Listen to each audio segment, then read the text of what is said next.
kwambala tie nga ndi mu primary nayambala tie nga ndi mu primary kyogamba nali nga ntegeera okusinga abantu abalina business nayambala tie mu olevu nayambala tie mu elevu mba kwegamba ekyettayi gwe okugiteeka mu kifuba ate gwe Nsereko olina newabukira ettayi nga temwambala ttayi bwe mba netegereza bulungi so toyinza kulowooza nti bw'ojja nobeeraawo n'ojja nokamafulaginga ng'omuyivu nga tetoli omanyi waliyo omuntu eyasoma waliwo omuyivu there is a learned person and an educated person.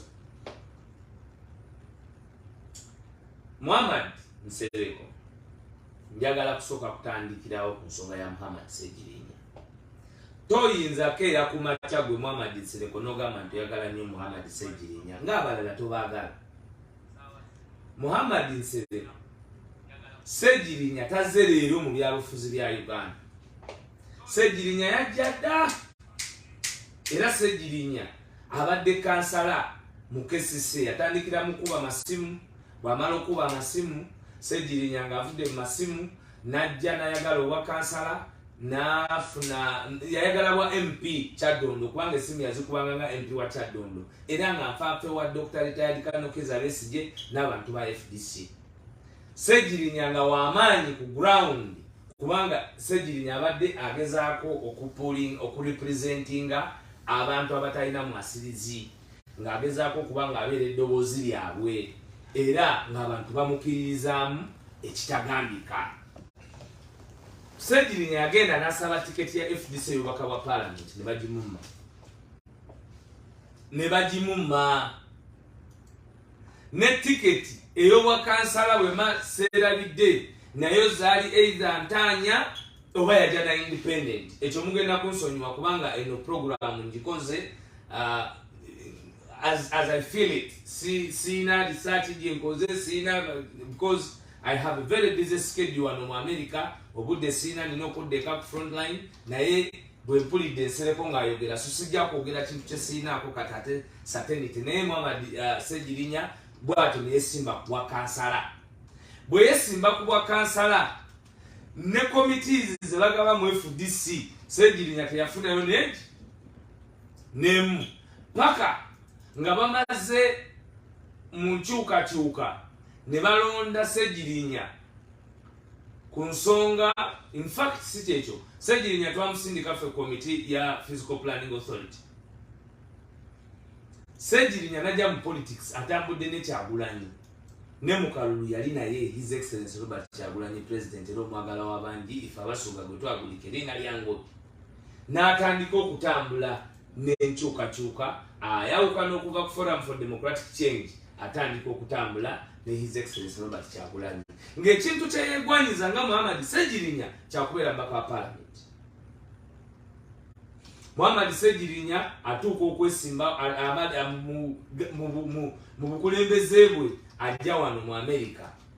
Mu America yamalawo emyezi 6 oba n'okusoba nga kitegeeza butegeeza nti ku ground kyali kigenda mubeerera kizibu ate okwongera okunyikiza erinnya lye mu bantu ku nsonga z'okuba nti abadde taliiwo n'ebirala.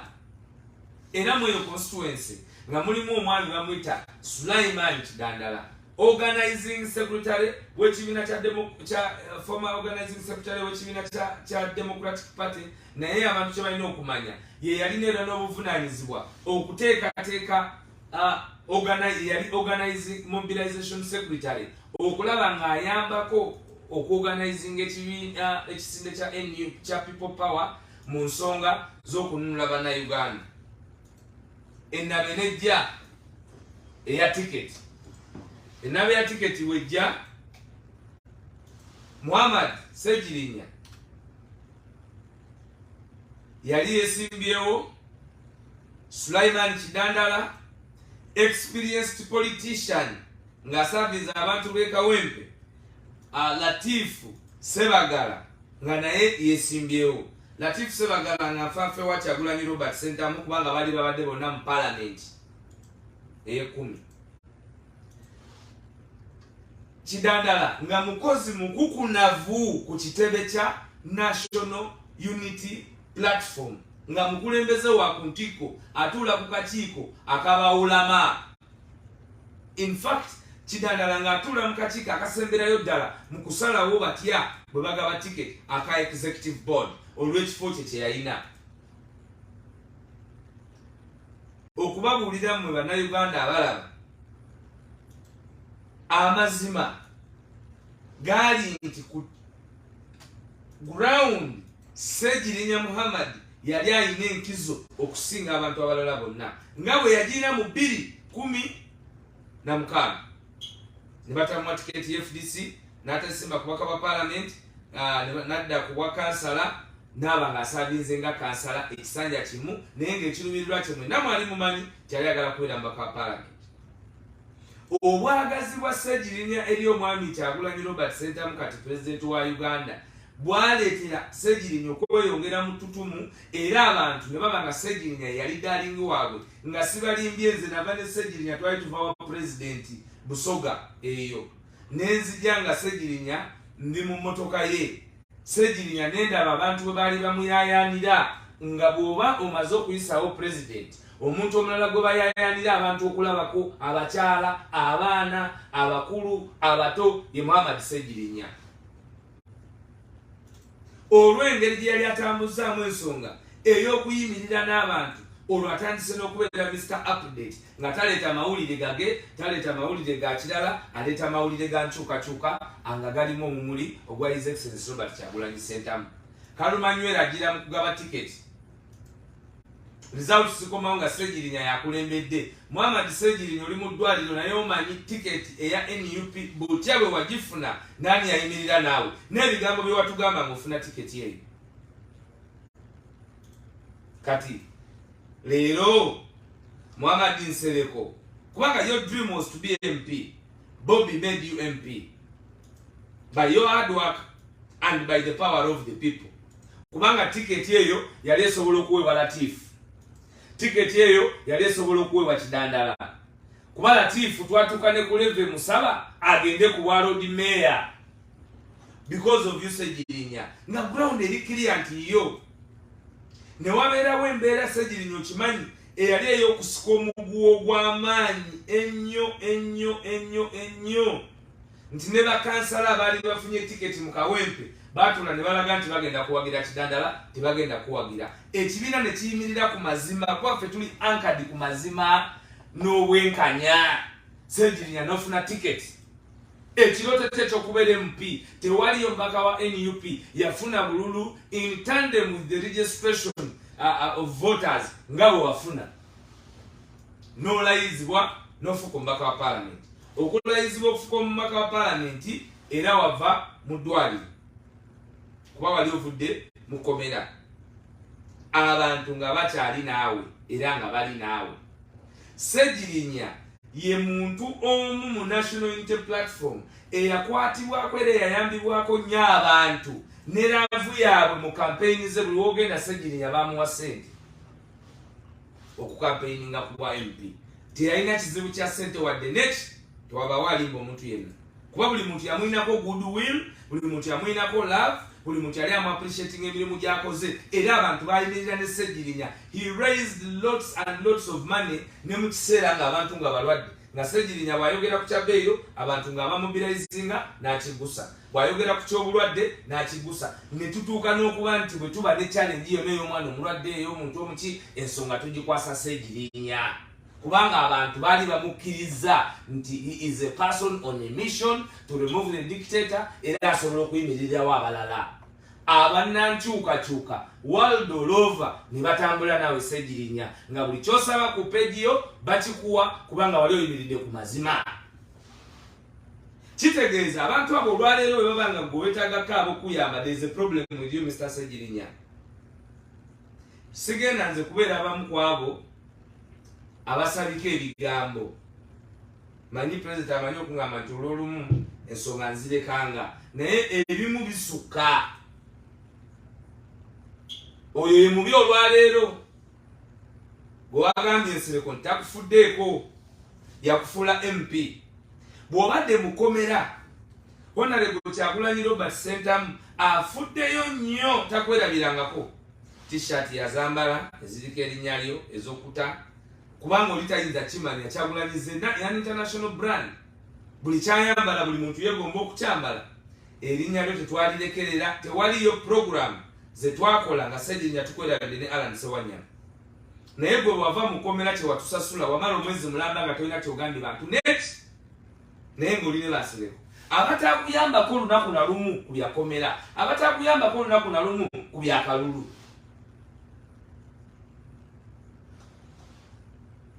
Ekyewuunyisa nze saagala mbere nakwaba aboogera ebintu nga tubyogera tubisalika. Oli mulwadde era Mukama agenda kusuusa kubanga mmanyi nti oli mu mikono mituufu. Bw'ogenda mu ddwaliro wagenda otambula kuba ebifaananyi biraga lwatu tikweyapooti tewayingira nnyonyi kagaali. Walinnya ennyonyi ya ssaawa 8 kubanga awo mu Netherlands nali ngenzeewo. Walinnya ennyonyi ya ssaawa 8 n'ocheckinga in mu ddwaliro. Awo n'oditoliyetinga ate buditoliyetinzi ng'oze mu first world country. Omuntu ovudde e Kampala ng'otambula ate n'oditoliyetingira e Netherlands kweyo level. Federa tewali muntu yenna yali amanyi nti oli mulwadde okujjako bwe twabiraba page ng'ate tumanyi nti eri abantu abamu afeeling obulwadde okuyisaawo ebyabwe. And you are not in isolation to that as well. Ekyo saagala nze nzire wano mbagambye nze ndi Waiswa Alex Mufumbiro, nze nasalawo bye nasalawo nabisalawo ng'omuntu era tewali ayinza kunkugirira ku ebyo bwe mba ngambiraba because erinnya lya president mulikakkanya nnyo for your personal interest okulaba nti Museveni ablosoming anti his magnanimous ate nga tali. E Netherlands gy'oli oli mu mikono gy'abawagizi ba National Unity Platform. Bannayuganda nze ndi mu America sinnaba kubeerako wadde n'ekikumi kyenkozesa kyoba kya kibiina kyoba kyaki. Bannayuganda abawangaalira eno ab'enkyukakyuka era be bandimu. Nakati ndi wa Elvis Balikalaba e Minnesota nabadde yonna gye mpise. I have been with people ab'enkyukakyuka naye ng'abantu bano bonna ffenna amasanyalaze ag'okwakatagana n'abantu bonna tuganuna ku Kyagulanyi Robert Ssentamu kubanga abantu baagala kubyogera abantu betuke ne befuna nti maanyi gaabwe. No, maanyi ga musajja oyo. Ogenze Netherlands oli mu bantu ba NUP be bali mukulabirira ate n'ofuna impetus ekuba essimu ku Facebook ne mutegeka programu gwe Ssegirinya n'oyogeraganya kubanga bino tubimanyi nze mbimanyi ng'omuntu n'oyogeraganya ne Muhammad Nsereko atera okufuna opportunity mu kusaliriza abantu kuba awo nawo ngenda nkyali ku gwe Honorable Ssegirinya olina okyusamu mu mbeera yo my brother. Nze nkwagala nnyo era kyokimanyi gw'omu ku bantu abatono abali bazeeko newange. You know that. Saagala nze nkulimbe era n'okujja mu press conference gye twatuuza najja nga nyambadde enkofiira ne gaalubindi kubanga bamanyi omukwano gwe nnina naawe. Saashere nga kifaananyi nga wakava mukomera era ekyo wakyewuunya naye twakyekubya ekifaananyi nga wakava mukomera ekyo kimanyi. Eggulo limu wali wabadde wa president ne bandage enkeera wagyewange nga togiyina n'oteeka omukono eri mu mmotoka. Kati nze I can know this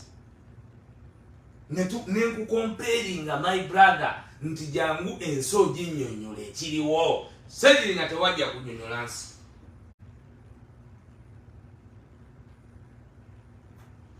All of a sudden Nsereko azze akwagala nnyo era gwe wamukubidde essimu. Tonava naye ogamba nti gwe wamukubidde essimu naye nze mmanyi nti mwakiteesaako nga tonakuba ssimu. Ekyo nkimanyi balala musobola balimba nefe abamanyi nti ojja kunkubira ensonga tuzanje osolooze Nsereko.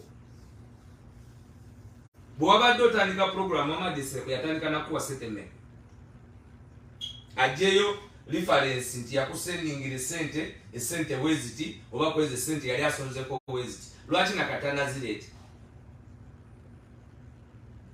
waddayo mu parliament bafukamira ku madaala n'ogenda paka wa deputy speaker.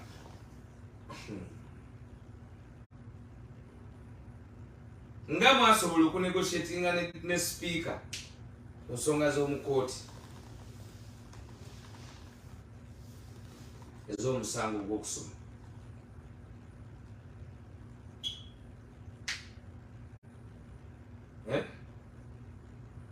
Kakati nti muleke kututeka mu circus ng'abantu bafa, muleke kututeka ku ransom, muleke kutu blackmailinga, mulekeraawo ku blackmailinga president ku nsonga z'okulowooza nti ffe tetulabayo. We are not daft people. Tetuyinza kubanga tuli kujjawo nakyemalira ate mwe ne muleeta fulale ne muinviting abantu nga Nsereko mu gemu y'okubakomyawo ti Nsereko asonda ssente ng'azisonda nga bwe yazisondera nnyo NUP.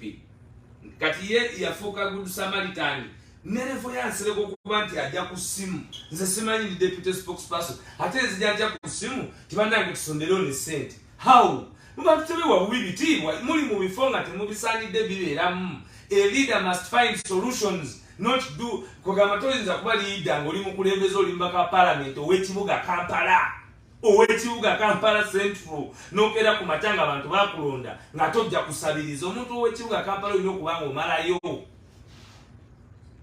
ng'olina essimu gy'osobola okuba nga tewakubidde bahamu bojjako ssente buli lunaku Nsereko nti bamuwe nga tewabakubidde nga tewabakowoolako eyo live yo. Lwaki mubba abantu? Lwaki gwe Nsereko oyagala okwenyigira eva mu feesi eya sympathy self seeking oba abantu kubanga tebakugamba gwe Nsereko nti ofera abantu obabba mu ngeri y'okukavalinga nti obayamba. Ne Katolo Bwama ngenda kukituukako kubanga agambe Bobby yawulira ng'awulira bubi atya.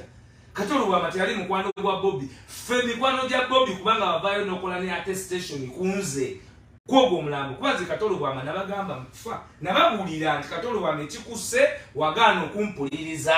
Nze nagamba Katolo Bwama nti mu Katolo Bwama bw'oba toyingidde NUP togenda va mu box. Nabimugamba mugende mubuuze emengo gye twali twotera omuliro mu sawuna ku Kenironi, mubabuuze bonna abawangaalawo abatulabanga ne Kato, buuza n'abaana be Emma gyali mubabuuze. Kwanza nabanga ne Kato ng'era ajja n'ambuulira ebyo by'oba omukoze. Toyinza gwe kukolera muntu yenna kintu kyonna naye kinga tokifunamu Nsereko.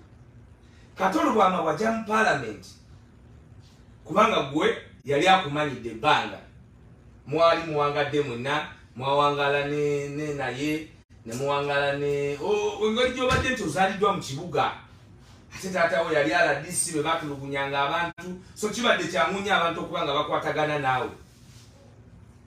Gwe Muhammad Nsereko n'okera ku makya Katolo Bwama ayiseemu byenjogerako abanda beera abampuliriza byali bya 2016 neweesimba ku bwa deputy speaker. Abakulembera olutabaalo lwa deputy speaker Zaake Kalwanga, Katolo Bwama n'abalala ndowooza be babaka ba parliament bali basuka yeyo oba 94 oba 94. I cannot remember now that very well. Nabagambye musonyiwe ensonga zino. I just had a long flight. Newe ntuse wano mbadde saagala kwebaka nga soogedde eri mmwe. Neweesimba kuba deputy speaker n'obutunda mu State House ewa General Yoweri Kaguta Museveni. Bw'omala okutunda obwa deputy speaker banno balese mu kinnya oteeseza abafanaawe gwe wagenda wa Museveni n'akuwa ssente. Bw'akuwa ssente ze wamusaba n'ogamba nti ttiimu yo toyagala girekerera. Museveni agamba ttiimu yaabo batoyagala girekerera nkole ki nti mpa ssente zigenda okubalambuuza nga balina ogenda e Dubai, wabatwala e Dubai, wabatambuzaawo paka mu America. Mu America baali bakutiddeyo, ekyo kimanyi. Kalwanga wamubba tayagala nakuddamu kulabako wadde okwatagana naawe ekintu kyonna. Mukama Katonda bwe mba nnimba nze manyi abantu mwekiriranya bannamawulire mugende mubuuze Kalwanga. Yamaliriza bubi nnyo Kalwanga ekyo ekisanja yakimalako asabirira Katonda akimaleko Mukama ansaasira kubanga wamubba ssente zonna nozimumalako. Gwe Nsereko Muhammad agamba nti oyamba abaana. Kalwanga ne Katolo Bwama yaŋŋamba nga ndi ne Ibrahimu Kasozi ne Senyange Jeff ne Kakomo Juma nti naye wamubba. Katolo Bwama omugenzi oli magombe Mukama Katonda nze Waiswa bwe mba nnimba zukukoveeyo kintu tukakwaliyokiza ne mbulu wangu. Naye oli awo ofeyinga nze nakulalenga enseeno. Era nze mu kuzika kwange nina okuwandiika ekiraamo abali baako n'abatali baako kuba abantu babiri mbalabi. Ninga ofa n'obeeraawo nga toyina Katolo Bwama olwafa ne weetega nti yagamba nze okubika. Yagamba nze okubika bannange nze bwe yagamba okubika. ngalinga agamba nti gwe omusajja omusiraamu tomanyi nti okufa Allah yasalawo naye wali osobola okumusooka okufa naye Kato yamanya nti gwe ye yalisooka okufa era gwe noga nti gwe olina okumubika kubanga gwe wali omubeerako mu ddwaliro ng'olina olunaku lwalifu gwe wayamba ennyo nga yalina biru gye yaleka mu ddwaliro ku medipo yajja Bobby mu medipo yajja mu medipo Bobby ne Lukwago Kato Lubwama nampereza naweereza omubaka mutabani we message ajimpereze sabe Bobby adeyo ne kamera asobole okufuna obuyambi teyakikola Nsereko vaye ekyo gambe nti Kato Lubwama teyakikola anti wagambye yagala twogere ffe twaleka Kato Lubwama omulemirembe nga gwe omukozesa omuwaayo obusente kuba musajja watu mwamukuba ne mumujja mu palamenti mu ngeri y'okumulabisa kuba gw'otandika omulese mu America omumisigaidinze akoze statement ezibalaatira abantu Kato Lubwama alaze abantu bonna nti tebagasa ate nga abantu bamuyimirirawo lwaki tewakulembera lutabalo lwe mu by'omutima bw'oba wali omwagala nnyo lwaki omwagala amaze kujja mu palamenti kuba bwe twanoonya ssente z'oby'okumujjanjaba omutima Nsereko njagala oveeyo ondage either live gye wakola ondage ekintu kyonna kye wakolera Kato Lubwama nga mulwadde wa mutima nti gwe Nsereko avaayo n'oyimirira naye ku lo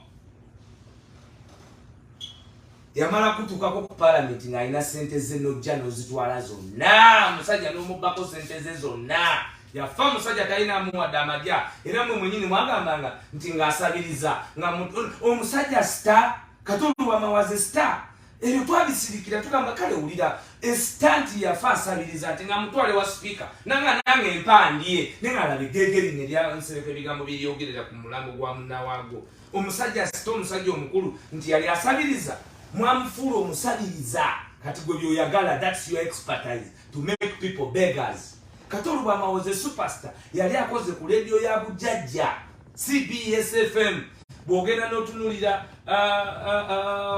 mukulu waffe Abe Mukiibi bani omuntu aba yeetaaga obuyambi naye njagala Nsereko olete likodi ku Kato Lubwama ku by'omutima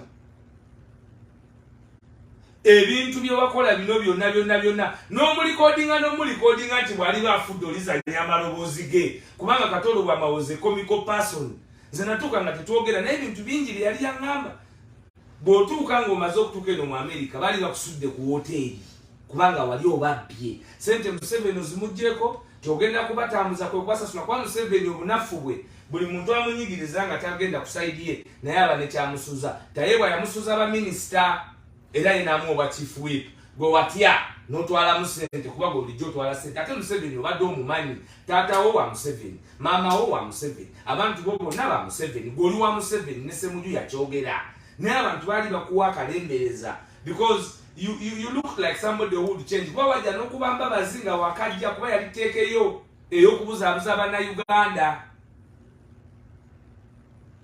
kakati n'okeera ku makya netukulaba ffe tukulaba era tumanyi n'engeri gye wawangulamu chairman Nyanzi mu kooti n'okuba nti teyalangirirwa fraud eyo tugimanyi era waleeta Kato Lubwama najja n'ayogera ebigambo byonna byayogera kuba Kato Lubwama wamuwangayo 5 n'omuwayo 3 mwalimu amwavuwaza wamu baggwe Muhammad Nsereko bw'oba tewagga Kato Lubwama twala mu kooti tuguwoze I will bring the evidence ntwala mu kooti ne mugende Tanzania olwofuuse chairperson wa Equal Opportunities Committee it is on record wali asenteza Equal Opportunities Committee mu mwezi n'ozimalawo njagala ondage report gye wakola ng'oli chairperson wa Equal Opportunities Committee mu bbanga lye lyasembayo ng'oli mu office n'ogenda ne Kato Lubwama Tanzania ne honorable zaake gwe Muhammad n'ogenda gwayogera n'ezo engero z'olusiraamu ze batugamba baseka bavayo ne batugamba nti oba ozanyira mu lulimi ne mu ddiini gwe toswala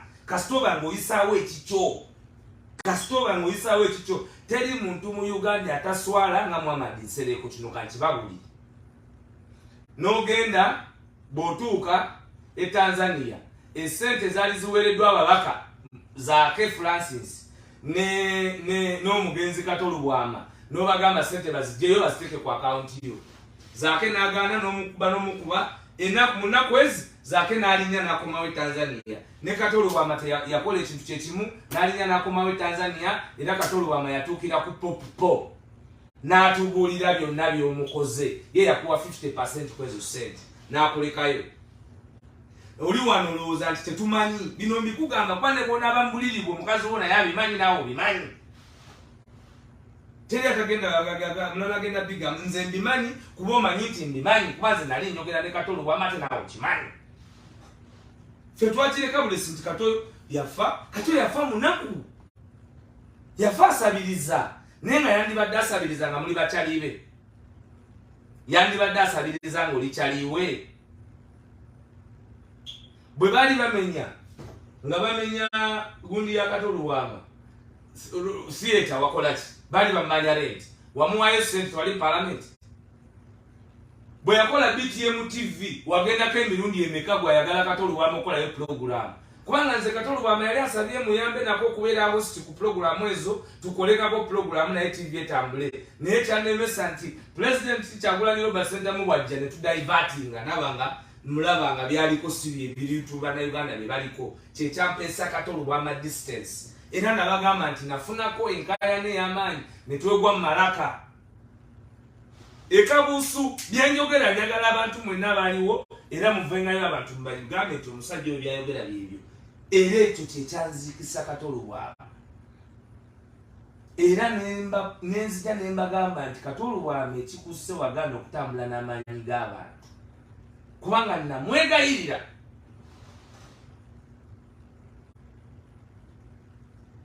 era nze Katolo wama yavuma Bobi ebbanga eryo lyonna nze nga Katolo wama simuddamu kuba nali manya ekizibu kya Katolo wama ti bwakeera ku makya n'avuma Kyagulanyi ku mukaaga ng'agenda mu ofiisi ya Anita nga muwayo $3 5 miliyoni 1 miliyoni 2 ye olunaku lwe nga lutambula nga yeyo levo kwe mwamuza era otulaga nti gwe wali nnyo nfaafeewe nga wamuziika kyogamba yali atuuse okufa. He died the pressure of poverty.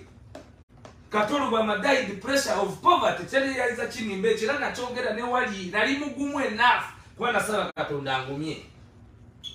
You Nsereko, you made that man poor. Nobody else. Chobola bayakulina nga paka kumunana paka kumusanvu ngatoina business na ye newe abasobodo kwa ukana ko nechaya ukanyeko nacho afadhali kati ojao newe facinga ne sente zomufu waziba. Did you ever tell anybody how much you received, you collected from people? Nze nalaba nga n'omukyere basonda musonde bagujja ku bumotoka bw'amajjo okuyingiza eri emanju kati mwinawo budget gemutambuza eri awo oba olowooza nti ffe tuli bajega nnyo ffe tuli focused ku bye tuliko wagambye tugobaagulina naawe sigala mulenyi nnyo kubanga mwe tugobaagulina naye tuba tugoberamu gwe Mwamadi.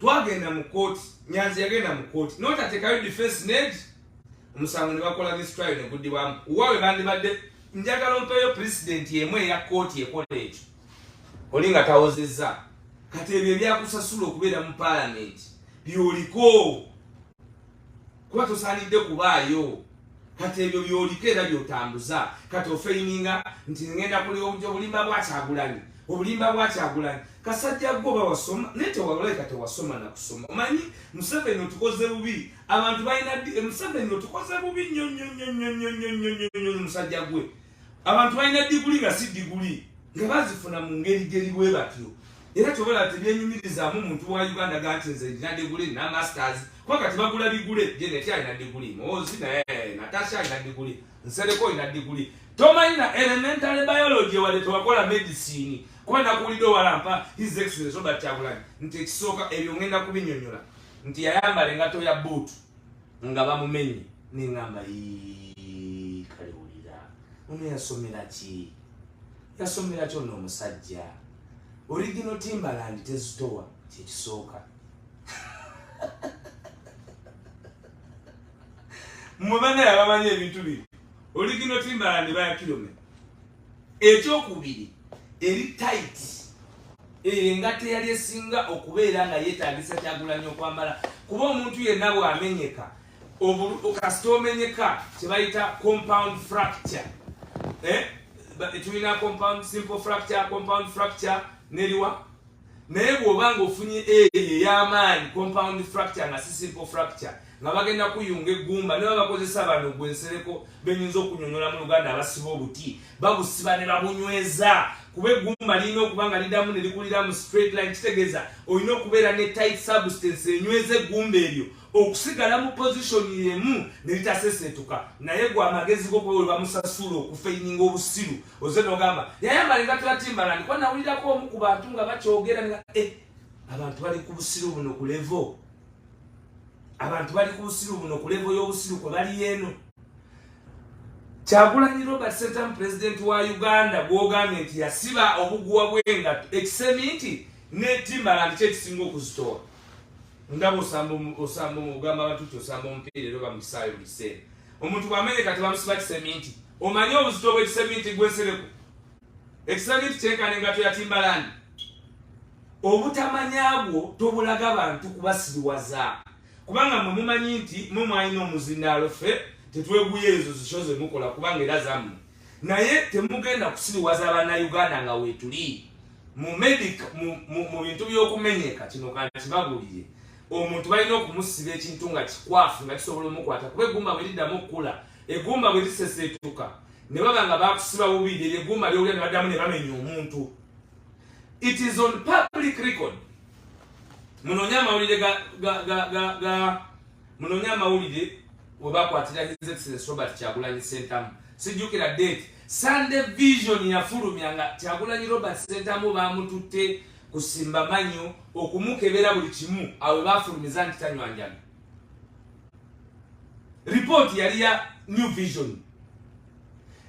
General Yoweri Kaguta Museveni ali ku public record both in writing and in word nti bakuba Kyagulanyi Robert Sentamu ne bamukomyayo. He's on public record kati gwegege gojjo bimenyawo yabyogera nga isa abasirikale kabali yabyogera mu baluwa ye era na Kyagulanyi Robert Sentamu segona bwabanga atubulire bimutuseeko yali tasobola na kutambula era bamuflyinga mu chopper okumujja eggulu okumutwala baitayo batya okumuleeta mu kibuga emakingi bamutwala mu helicopter because of his health dire problem. Bo ujukira Jacob Olani ati wagambye waliwo Jacob Olani yagamba nti Kyagulanyi yali afaanana atya wesikiririza ate era okuba nti ofune eggulire ogendereko.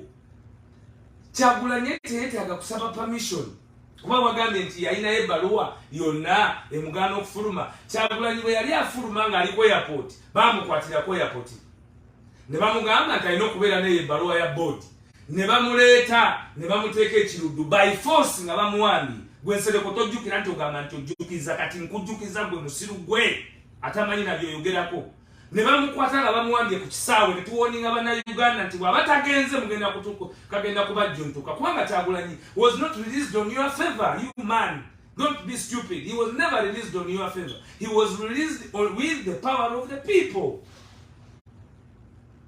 Ne bakeera ku makya ne bamuwamba kubanga ye yali tagenda ku eneteeka lya medical board okuwandiika okuliteeka mu effect lyasooka kolera ku Kyagulanyi Robert Sentamu si ku gwe Nsereko si ku muntu mulala yenna. He has been the president of Museveni's failure of rule of law. So what are you talking about, my brother? Kikyogamba abantu bwe bamuwamba board yayisa ki board nemanya nega nti kubanga abantu bwe bali basalawo Kyagulanyi ate si wa bulijjo. He never came to parliament okufunamu obusente mwe mubba ku parliament mufuna enguzi buli wamu mugenda buli ku parastato ne mbakomba ebigere ne mbabawo enguzi ze zibabezaawo nononya nakuwaayo nononya sudiru nakuwaayo nononya buli mugagga abagagga bakoowa wabaleebeka ne bakoowa.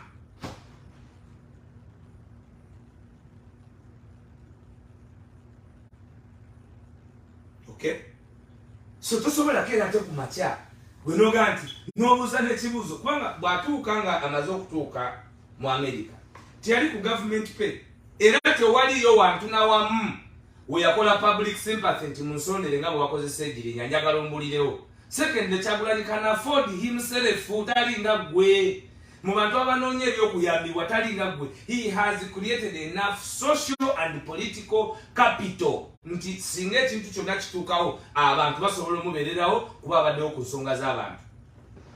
Mu abanafu b'obwongo mugenda mugamba Kyagulanyi mukodo talina gwabeereddewo mu bulamu bw'ensi buno. Omuntu ali mu kubeererawo Uganda enamba buli omu abe bulungi naye mwe mwamanyire ebyo ebiri petty. He never went for what is petty. He went above sea level. Gwe gyotayinza laba kati ekyo kyekikusumbuwa nti gwe toba na solution, gwoba na immediate temporary solution ekuyambamu kasitoba ng'ogenda kulya emmere okute ogende mu Serena okole obeere ne beweera nabo. You feel that is what we should do. Kyagulanyi went for the biggest challenge to remove the dictator and everybody have fairness and have economic fairness as it must be. That is not something you can say is little. Gwe mwenyini oganda alwanagana na Museveni. That is the duty yalwanagana na Museveni. Sente ziyafunanga gwe tozifunangako. Tozifunangako. Sente ziwafunako nyingi era wamala kutunda mataka mu Kampala ng'oli sekretary w'akakiiko ka Land Commission wali ewa Uhuru watuula kati. Naye ebyo byonna gwolooza ffe tetubimanyi era tuli badaawa. Wakunganya abaana b'e Makerere ng'obagaza babeere babagizi ba Museveni. That is how you started. That is how you are recruiting people. Juzi Joli abalamu gwe mama Nsereko. Waliyo omuvubuka eyaveeyo e Bulaaya era ne mukolagana. Oyo mulinzi lwaliyogera. Ffe tuba tumanyi. Naye ebisinga tubisirikira tulumba omulabe. Kuba abantu bonna tubagamba nti Museveni ye problem. Abo bonna Bansereko bemulaba. Those are just enablers. You are small, tiny things. Kuba tumanyi ng'olutalo lwa Museveni ogenda lutuuse gwe Nsereko ojja kutawanika. Wallahi billahi talahi. Kino mukijje ku Nsereko ojja kutawanika. Waba otalitawanika wallahi billahi talahi. Oyinza okubeera nga Kabaka Louis the 16th we yali. Guillotine. Kubanga toli wa mazima, tolina nsa, oli kasajja kanafiri kabisa. Ogugo gwa kunoonya wawe nfunira Museveni andabe. Kati muli kulutinga Ssegirinya bakuli kulutinga. Ffe tulaba. But don't appease those who don't believe in you at the cost of those who believe in you. Ebigambo bya Kyagulanyi Robert Sentamu President Bobi Wine mulimba balabisi. Wayagala OMP netubukuwa. Byonna ebiyinza okutuukako mu bikuwonona ebyo si byaffe. Kati Kyagulanyi oba omubanja ati omuntu yakuwa omusaala gwa miliyoni 4. Obadde mu ddwaliro emyaka 2 nga sinzira ku akawunti zigendako. Oli mukwano gwa Anita lwaki temwakubira Anita Amongo? First ne mukyogera mu. Lwaki tewakutte essimu n'okubira Mathias Mpuuga? First ne mukyogera Nsereko. Era lwaki public appearance esooka yaze ku live wasembadde okulaga ebya Facebook eyamba abantu. Watutte ku bantu essente. Njagala abantu abamawulire mugende munoonye Kalwanga, munoonye Zaake, munoonye Kasibante Moses, mugende munoonye abantu ab'enjawulo. Ebanaaba bamazima mbatunulire mu kamera era mbateekeko ebibuuzo ebyenkalirisa. Oyo Muhammad Nsereko kyakoze ababaka ba Parliament. Ate kyokoze babakyala mu Parliament. Muhammadi, tujja kwambula my brother, toddamu kuzanyira ku eno revolution. Eno revolution mulumbe Waiswa mubafumbe naye ffe omuntu yenna alumba akakatike tulina tugenda kwambalira binafi. Wallahi billahi talahi tujja kukwambalira. Ate bino tukyakozesa nnyo ebigambo byo bikyakola naye nsejja kutuuka nga n'ebigambo tebikola. Kuba ffe abantu ffe tubakwatirira temuba violent temukola kino naye tujja kutuuka mu kubabola tekimala nga n'entandaalo ebakwata. Kuba ffe tetutya kwogera bigambo bino twasalawo tereza ensi yaffe. We will do whatever it is necessary to you, the enablers of the system.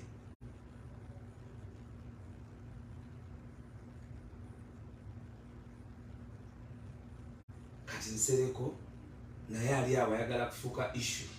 Saawa zino akomawo afune political relevance. Afune political nga bw'oli successful mu ki? Nga bw'oli successful mu ki? Okay. Goyagaliza bangi nnyo aha gwe kiki weyagaliza n'ofuna n'amaka ge walina ku Kampala wagewolamu essente era n'obba batata bazaake wamaliriza oli bugolobi wakyambadde gy'obeera kati.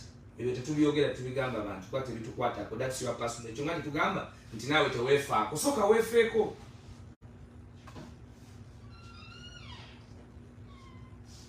Bobi Wine mukodo nnyo. Okay, mukozesa example ya Waiswa. Nali deputy spokesperson nali byonna kyemugamba talina kyanyongeddeko ebbanga ye kayinza okuba tagaba busente ye akuwa ennyanja naga enyanja eyo giraba nti bwe batu bavuba. First of all, Bobi Wine is the most formidable Ugandan I have worked with. Atata na bantu bakola nabo buli omu amuleka na blossominga. Mpuga na amuleka na blossominga. Waiswa na amuleka na blossominga. Rubongo ya na amuleka na blossominga. Jogero Senyonyi na amuleka na blossominga. He is a person who is there to make sure that everybody blossoms in their capabilities as leaders. He has not questioned anybody.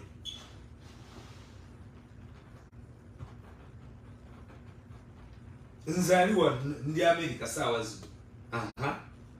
Lwaki tamwana Bobi yapitowa Waiswa mu America. Mmanyi nti abalala bayinza obutagala kyogere nga bwe nkyogedde. Ne because we don't recognize people. Ate nga tandese nti andese mpumule andese kukola. I have been to Boston, Washington DC, Colorado. I am now in Minneapolis. I will go to Texas and other states as the program is organized. Katulwachi tutemchiri organizing and kale he gives leaders exposure. Na the deputy spokesperson wa deep na agenda wa mbyo kugera okujja ko Museveni. Okulembeze bona tebali formidable nga batya. Waiswa ate tabira bwati. Waiswa talinya nnyo. Ebintu byayogera tebanga ate ebimufulu abantu okumwagala. We needed a formidable generational leader. Era fena tudenga generation olwalero universities tulina 80% ba guild presidents bebalondebwa naye kategori kubya sente. This person is about to make Uganda a better place. Siri abantu individuals because yakugambe ekimulwanisa ye yali bulungi naye mayite muwuliriza ate tuzudde nti n'okusoma kuno just mwaitawo buyisi yagamba nti ye kyamuleta mu bino nga bwatunulendo bakyalibe tebali nga ye.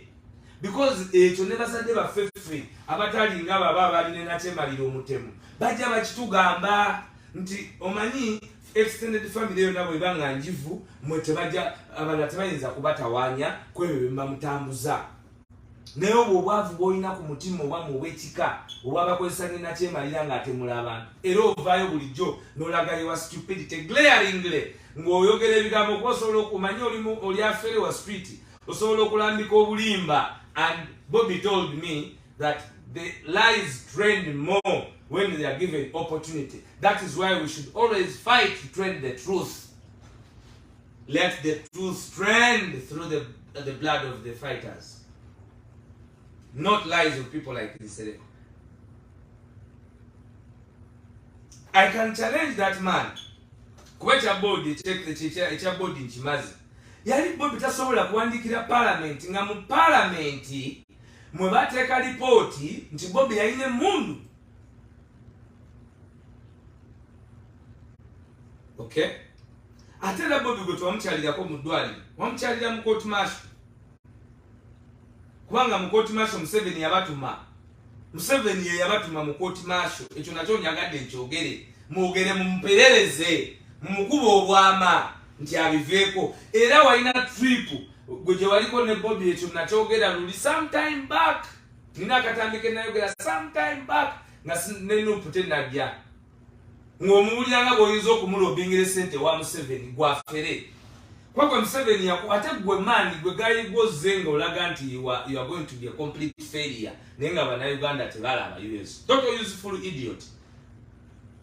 General Welikaguta Museveni kati bwe yasigaza kulipa naje kola gino masinale kusabiriza nga bw'okola. Looking for people here and there, those that have advanced themselves, then nobatekako embeera. We know what you do, we know how you survive. Kuba bitogera kati ne parliament gwe Nsereko kunkosa esente toyinza kuba ngo ina kyojjayo kati sawa zino. I know that as a fact. Let them prove me wrong. Prove me wrong ndagacheke ya mwezi ogujja yo mwezi gumu ya parliament sente zijirako. Kuba zino tewazijjayo.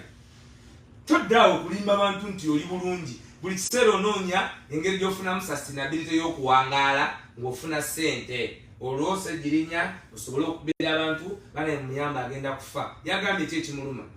Ekyo ky'omulangirako nti agenda kufa.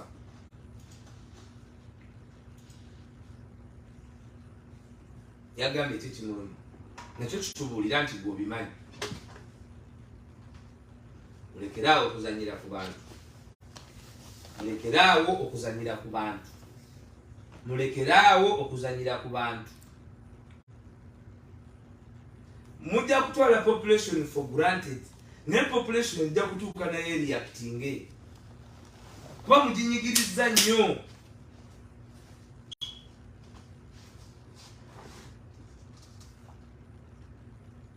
Tosobola kukeera ku makya n'ogamba nti aha kati gwali agala kuwa sente mekotegere nti agaba kati nzampa anti ogambye yali awaddale nzampa. Are we complaining? Did we go in this for money?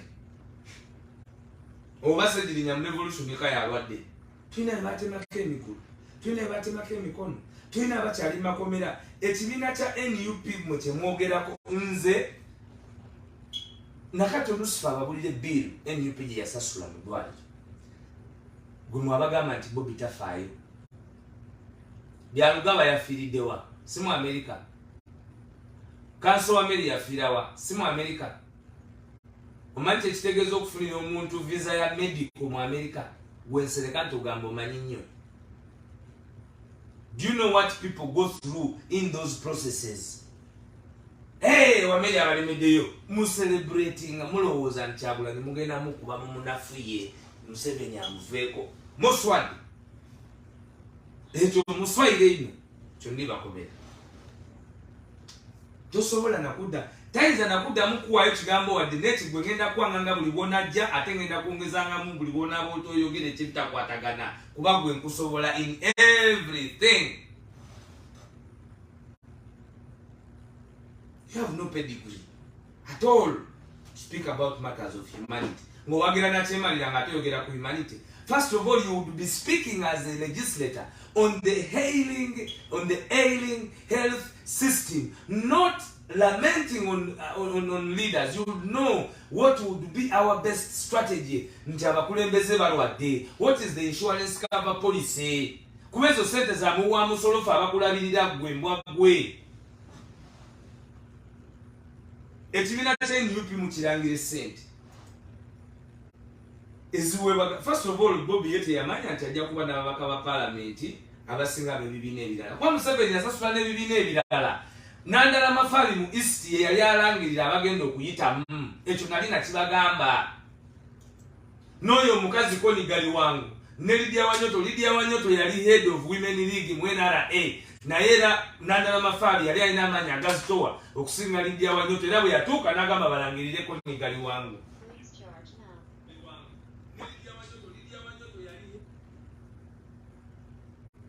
Naye ebyolooza fete tubimanyi. Bayinza okuba nga bawa FDC biliyoni 2 gwafere ne batakuwa sente mu byokutta Kyagulanyi. Kwa mwena babawa mumuvume mumumanyiire era nga bw'omumanyiira kati. That is what they do. Muba basasule. It is a matter of time abantu okumanya nti ani asasula oyo kati. Kuba gwe nkumanyi oteeka okuba nga era oba osabiriza nti gw'omusobola tomusobola. Yakusinga dda wageza ne mbya music olese b'empulolando olese ba Mali Tiger bafa. Lwaki tebafuka ba Bobby Wine? This was Bobby Wine. Ate mu luguudo olw'okufuka Bobby Wine yali mwana muto nga waali n'ajja mu bantu era yalina okuba ne babeera nabo on his way up. Temutunyumiza oyo nonsense. Don't tell us that idiocracy, myopism gye mutulaga mu bantu. Tiyalina ono ffe nga tumanyi ono Olanda alina emyaka emeka, Bobby alina emyaka emeka. Olanda tumuyita jjajja. Okay? Bobby yamugana okuba omuziki omulala oba Mali Tiger Bobby yagumugana nti yasigaza empandiiso zaabwe ne studio zonna n'azigala. Mmwe muliwo okulaba nti mumukooya mumunafuya ave ku nsonga era ffe twebaza president tabanga ku nsonga. Kwa ffe tumanyi kyayimiriddeko ate tubakakasa he will be president of Uganda. Kano kankababulire. Kyagulanyi Robert Sentamu will one day officially be declared president of Uganda kubanga akati akayina yabasookayo temuli musanga. Olaba gwe babaleetera mutamiivu gwe mwagala okukola naye concession. A drunkard person. Drunkard in the day, drunkard in the night, drunkard in the evening, drunkard while giving speeches, drunkard every time. Now oli musiramu oli awo oyogera. Ffe tuli kuona. Ne watugamba kyebyo byonna muliko ne era nagala mu NUP nabe ni BSF enyinga sole. Ffe Bobby ne bwakera Bobby ali ku people power. Enkyasobola okera nagamba ekibiina kyaffe bakiyita sepiki. era ne tutambula ne sepiki nga tuleeta sepiki kubanga ffe gwe tuliko ge masanyalaze ffe gwe tuli agagenda okununula ensi gegamala gegakuba gegasiriza nakyemalira ali kati mukoma kamberenge ng'otugamba ngo ffe tuve ku kiri naye olwokuba tulina puroguramu y'embalala eyafulumye oyagala otudiverting era eno puroguramu eresembayo okuddwamu oyo omusajja gwe bayita Kagege mwenna Friday Saturday Sunday ffenna tuli ku kintu kimu president atandikira mbalala mbeegayiridde ekyo mbaduumira tudde ku nsonga ya puroguramu eno eriko president ali mbalala puroguramu mwenna mwakitegedde ab'embalala president ali omuhanda mwetegereze ensonga eno president ali omuhanda ajjeeyo tebababuzaabuza nti kate babatekamu olwo baleese ku Nsereko buli awo era mugenda wulira obuvuntutu bungi obujja okulipira Bobi Wine nga tulaze ebintu bingi nnyo Bobi ng'otulaze ebintu bingi nnyo ani yandirabye ebino ebiriwo ffe twabyogeranga nga tebabiraba ani yandirabye ebintu bino nga sooyo gwe wali oyimidde ku kigambo kyo ki Nsereko kitugamba you're living on people's sympathy, a total self-seeker, and you want everybody to believe nti gwe yegwe alpha and omega Nsereko nze nabadde nyamba nga bwe nyamba abantu abalala because obikola bakuwane abantu bulijjo bavayo ne boogera Bobi byakoze ffe bibimu tulibiwandiika na mu bitabo kati bwe nga nti nze teyambaza nkalu naye asasulira school fees bw'oyinza gamba ki he paid my school fees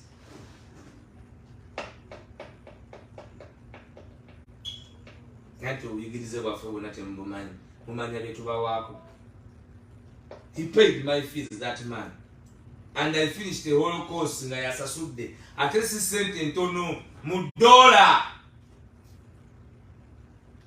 tagaba okugaba bino muwadde $5 katolo bwamawamuwanga gwe mwenyini wagamba nti namutwalanga mu office nayingira nasaba ne tuvaawo nti awo tufunye really a member of parliament of Kampala Central era nempulira kali akasajja kabujingo ngako kefudde kali akasajja akanyalonda kabujingo nga kefudde nti ekyo kyekyali ekituufu ekyokukola ebintu bye byonna byafa BTM TV yagwa Royset abagimenya byonna babimenya ebyo tewabyogera nako kondeminga gavumenti okujjako okugyebaza noga nti katogenda kuzanya paati mu muzannyo gwe yali awandiise kuba wawulira nga ambassador Nusrat Peru agambye nti olede waliwo nga 4 billion noga nti zo 4 billion tezikuyisa ogyemu etayiyo ne katembo muyingire mwana gwe sente ziri kutta mukurani mulimu ekigamba nti liba mubire Muhammadi kulifa amaja lwaki tokuta lwaki tokula noba n'ekitono newe setting obulamu bw'osobola okubeera ffe twasetting obulamu oba ndi ku board oba ndi Rolex oba ndi kindi mu lutalo teri kyo kyasobola kuŋŋamba lwaki tosetting obulamu bwo n'obulivinga nga bwebwo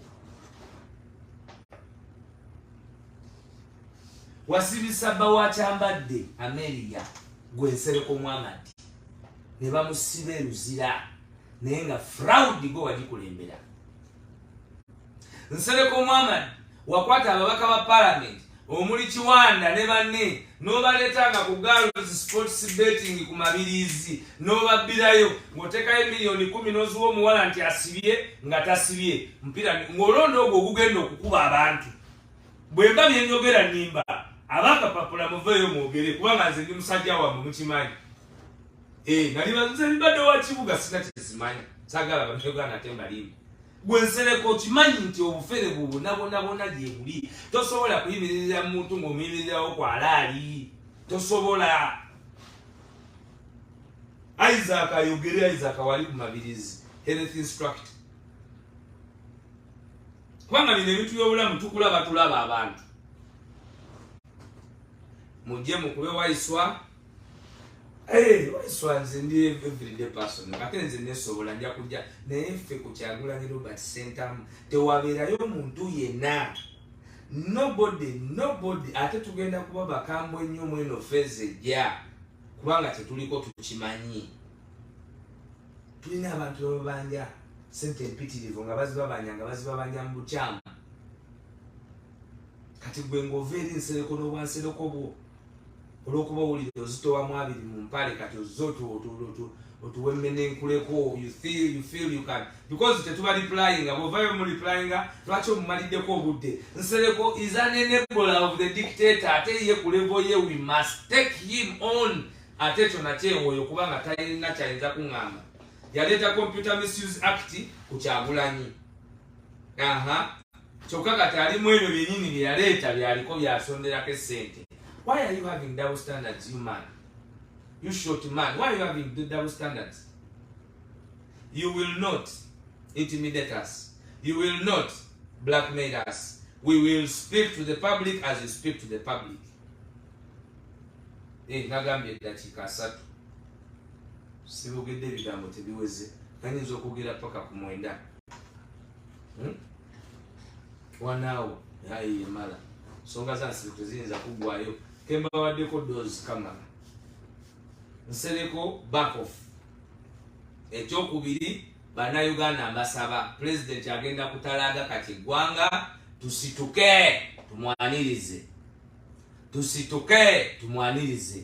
Yensonga kati gye tuliko bagenda teekawo ensonga nnyingi nnyo ezibajjako ensonga bana enjovu wamulidde mbu yateke kati ate ogimanyi enjovu kati nani abantu bawuliriza abasiru ne batasengejja busiru bwabwe kumanya lefu ye mwennyini yagambye nti Bobi njovu kati ate enjovu oyinza okugwe enjovu bayalemerera Museveni kati ate gwe onaŋŋamba otya ntekulemerera. Nsereko tosobola kulemesa revolution yene bye weerimba my brother nkubuulira nze nkubuulira saagala nkulimbe ate nze ndikubuulira mu lwatu ndikubuulira mwalaali ebbanga lyonna nze nzija nembikubuulira nga bwe biri. Gwe wafuuka buloka wa Museveni tukumanyi nnyo nebwosinga okulowooza bwe tukumanyi mwebyo tukumanyi endya n'ensula. Ekyokubiri tumanyi nti you are nothing my brother, we know it. Va mu bino by'opositali nga byolowooza nti oli wa mutawana toli kuba ne Bulaaya gye walimbalimbanga abantu kati nabo bakutegeera nti you are nothing. You are not a promise on anything as everybody expected. So your frustrations of your failure, your personal failure should not be shifted to His Excellency Robert Kyagulanyi because you tend to do so every time you get an opportunity. You create your own public sympathy and self-seeking style to prosper your interests. That can no longer work. People are no longer gullible as you used to want them be, as they were then. Luli abantu bababangako ne fear because you're projecting something that you are not. Today people opened up their eyes, they can see through and know what you're saying that it is a lie.